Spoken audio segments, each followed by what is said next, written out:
This lecture we're going to look at upward launches. On Earth, we need to make sure we realize acceleration due to gravity is negative 10 meters per second squared. And here's how this applies. We're going to be talking about free fall, where gravity accelerates objects downward or towards the Earth's surface. That the force of gravity, F of g, is always labeled with an arrow downward, right, towards the Earth.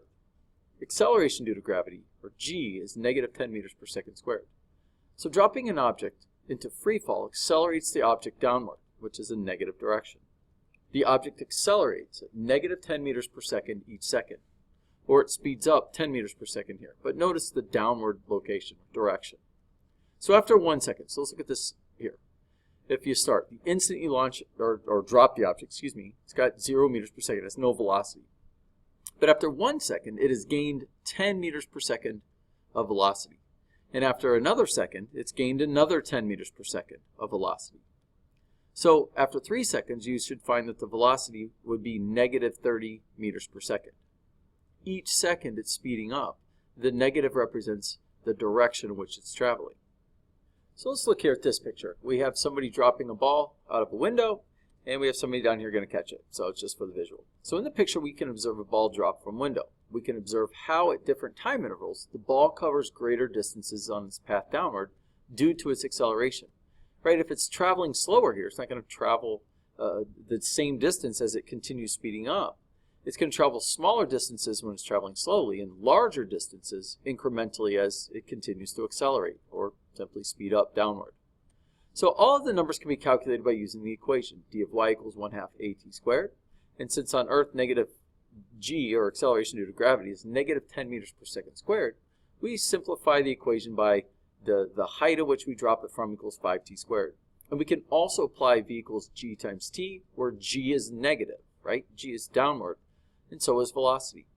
So we can get these numbers here. I will just kind of make a note here. These should be negative, and we'll clarify that here in the upcoming slides. But the greater the distance it falls, it's going to be covering greater distances. I want you to pay attention to the size or the magnitude of the arrows downward. They're simply showing you that the velocity is increasing.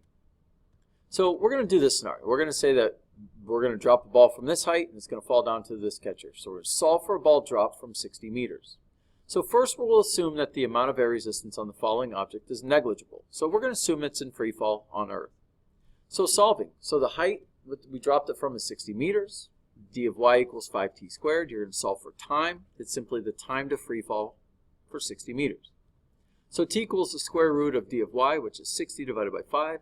And you'll find that t equals 3.5 seconds, the time to free fall 60 meters.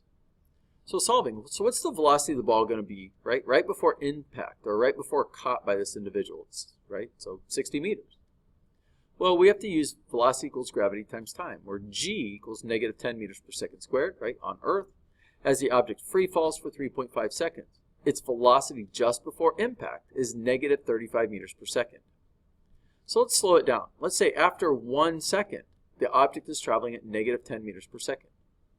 And after 2 seconds, the object is traveling at negative 20 meters per second, right? The velocity is negative 20 meters per second. And after 3 seconds, as it continues to fall towards the Earth, the object is traveling at negative 30 meters per second.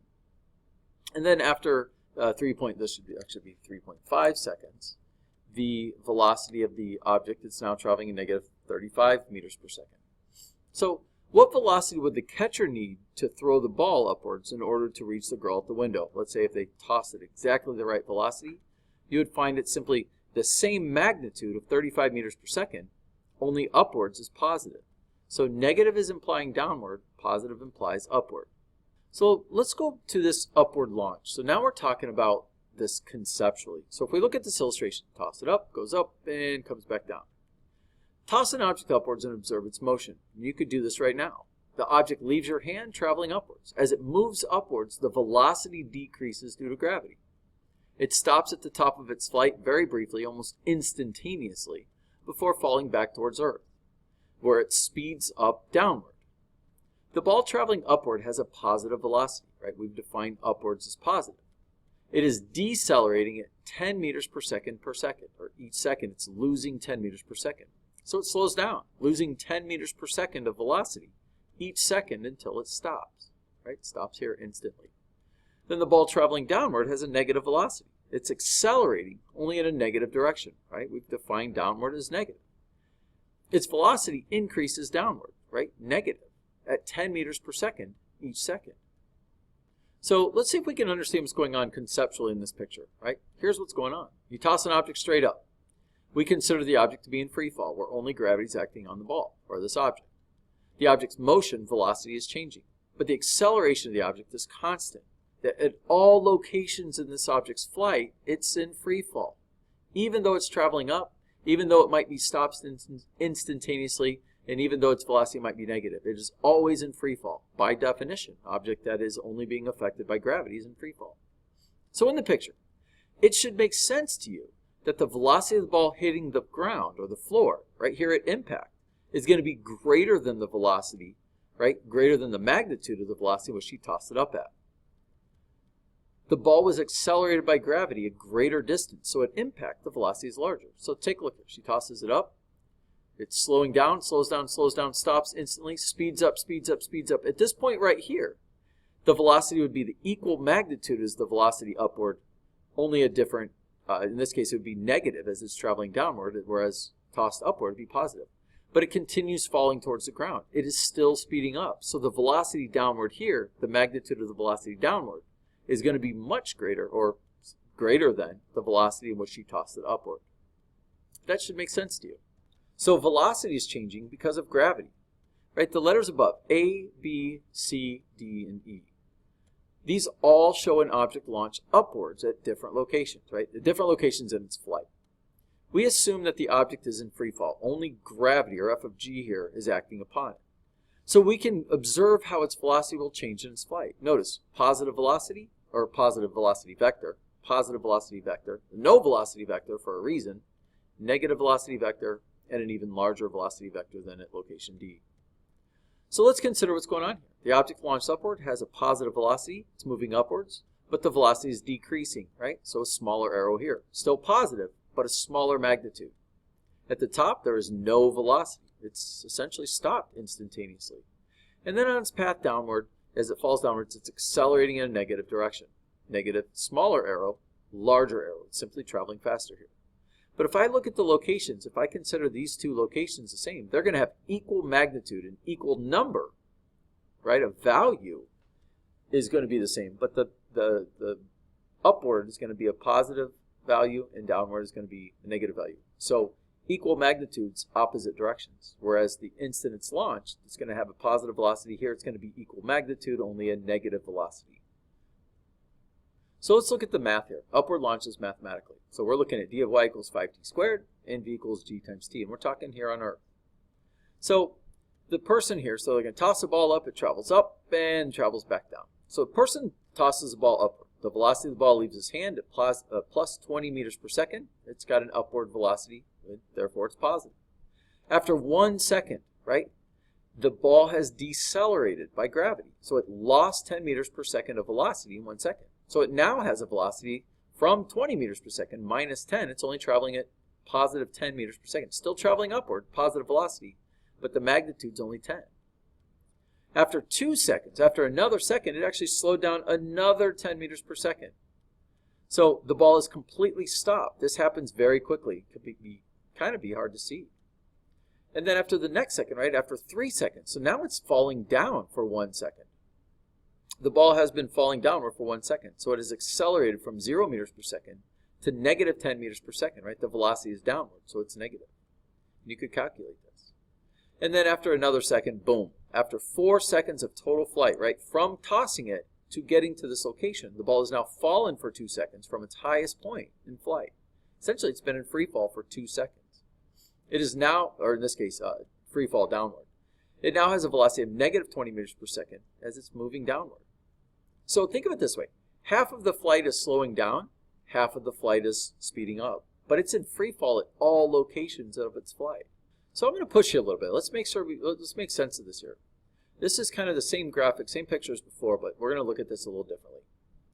The velocity at the toss is 20 meters per second, positive. The instant, well, let's just say when it gets back to the equal position, is going to be negative 20 meters per second.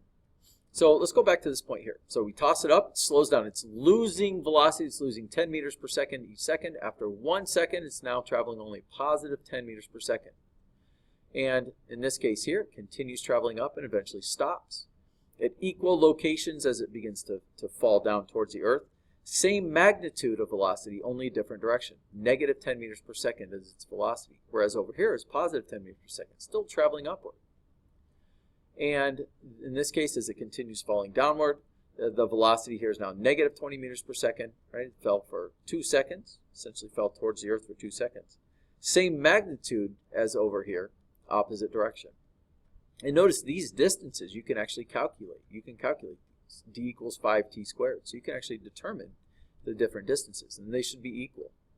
Here it's 15 meters. Here it's a total of 20 meters. And an object moving upwards, let's make sure we clarify this, has a positive velocity, is in free fall, and is decelerating at 10 meters per second each second. Right? It's losing 10 meters per second each second. But an object moving downward has a negative velocity, is in free fall, and is accelerating only downward at negative 10 meters per second per second. Now you can go to this slide and actually see and solve these problems. So I give you a couple different opportunities to do this, and I created a video. You'll have to watch it from the original slides. You can't watch it from this slide. I'm not going to play it. So a couple practice problems. Try these first. You can pause this here. Try these and then go watch, and I'll help you solve them. I'll show you how to do the work, but try it yourself. And the last slide I have for you is this. How would an object's motion change if we did an upward launch from a different planet? So let's change the location where we launch something upwards. Let's change it to Mercury, the closest rocky planet to the Sun. Gravity on Mercury is negative 3.6 meters per second squared, far lower than the Earth's gravity. You would actually weigh less here. You weigh much less here, less than half, actually about 36% of Earth weight. Same mass though. So let's consider launching an object upward like we've done on Earth. Only g here is negative 3.6 meters per second squared and not negative 10 meters per second squared. This is the key. Things changed. So a student tosses an object upward and the object travels to a height of 20 meters. How long of a time in seconds is the object in the air? What is the impact velocity? What is the launch velocity, right? The upward velocity. So here's a negative, here's a positive. And what is the velocity after 2 seconds in flight? So I'll get you started here. I want you to try it on your own. But just as we've done thus far, we can rearrange the equation where we did d of y equals 1/2 at squared. And on Earth, 1/2 of a, right, 1/2 of 10 was 5. But we don't have acceleration due to gravity, and Mercury is not 10. So it's going to be d of y is going to be 1.8 t squared. Since 1/2 of 3.6, right, negative 3.6 meters per second squared, 1/2 of 3.6 is 1.8. Right, so this is the same way we got to 1/2 at squared on Earth to be 5t squared, which was 1/2 of 10, which is 5. So check this out, practice this, solve it. It should help